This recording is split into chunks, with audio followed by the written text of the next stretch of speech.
Have you ever wondered how much money the world owes? It's a number so big it's almost hard to imagine.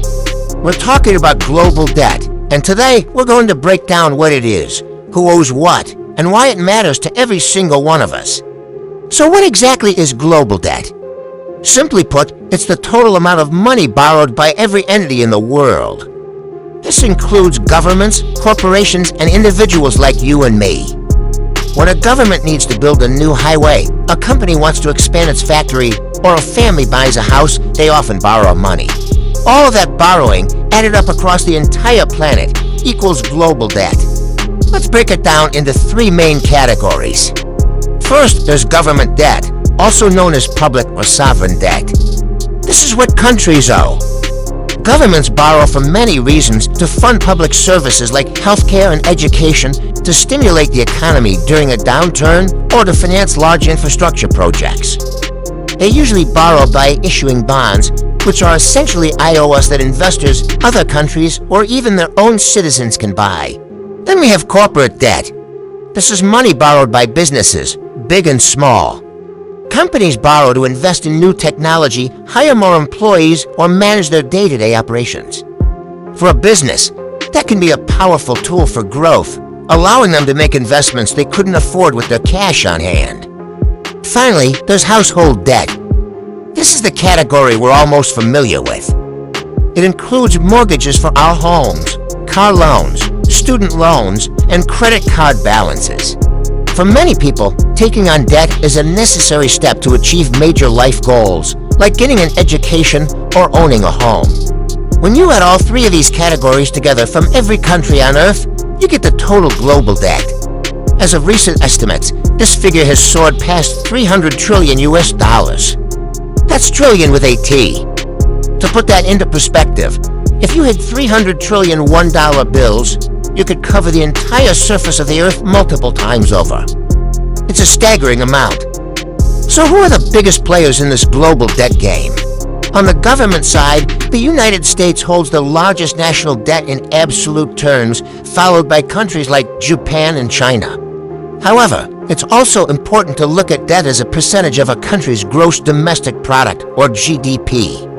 GDP is the total value of all goods and services produced by a country in a year. When you look at the debt to GDP ratio, Japan actually leads among major economies, with its debt being more than double the size of its entire economy.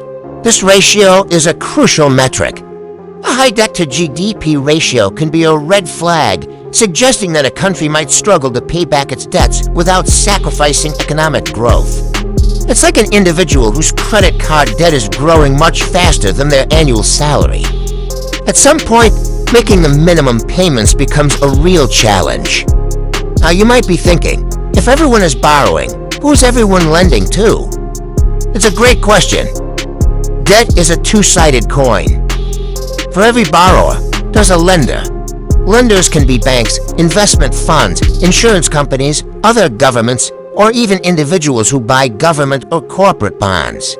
In our interconnected global economy, money flows constantly across borders. A pension fund in Europe might be lending money to the US government by buying its bonds, while an American bank might be lending to a corporation in Asia. It's a complex web of financial relationships.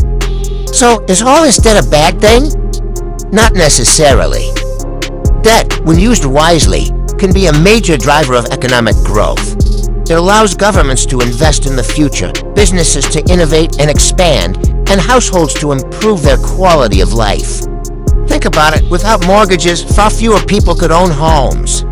Without business loans, many successful companies would never have gotten off the ground. Debt fuels consumption and investment, which are the engines of our economy. However, the problem arises when debt levels become unsustainable. When a country, company, or individual borrows too much, they can face a debt crisis. For a government, this might mean they can't afford to pay their bondholders. This is called a sovereign default, and it can have catastrophic consequences. The country's reputation is damaged, making it much harder and more expensive to borrow in the future. It can lead to severe budget cuts, economic recession, and social unrest. We've seen examples of this in countries like Argentina and Greece over the past couple of decades. For corporations, excessive debt can lead to bankruptcy.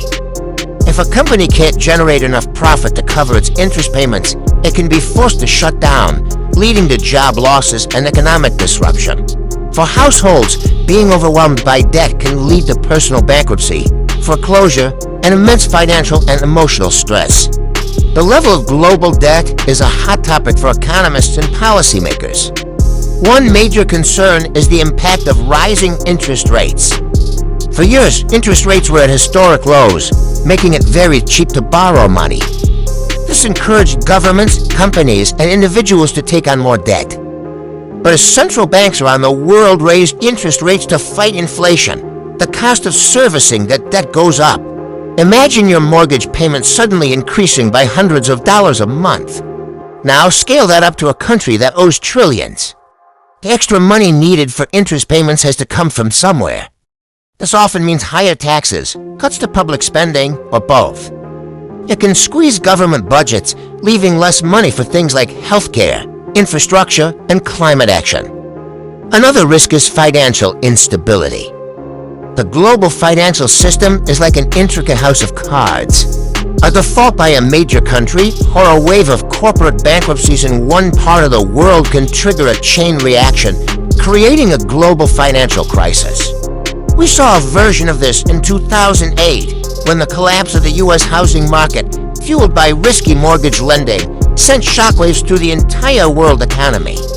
With today's even higher debt levels, the system might be more fragile than we think.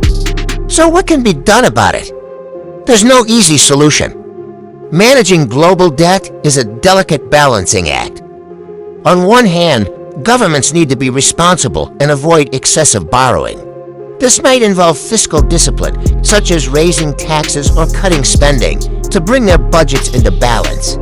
This is often called austerity, and while it can reduce debt, it can also slow down the economy and be politically unpopular. On the other hand, simply slashing spending and raising taxes everywhere at once could push the global economy into a deep recession, which would make the debt problem even worse.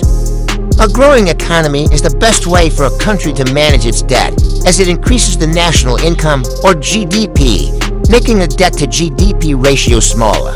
So policies that promote sustainable economic growth are crucial. This could include investing in education, technology, and green energy. International cooperation is also key.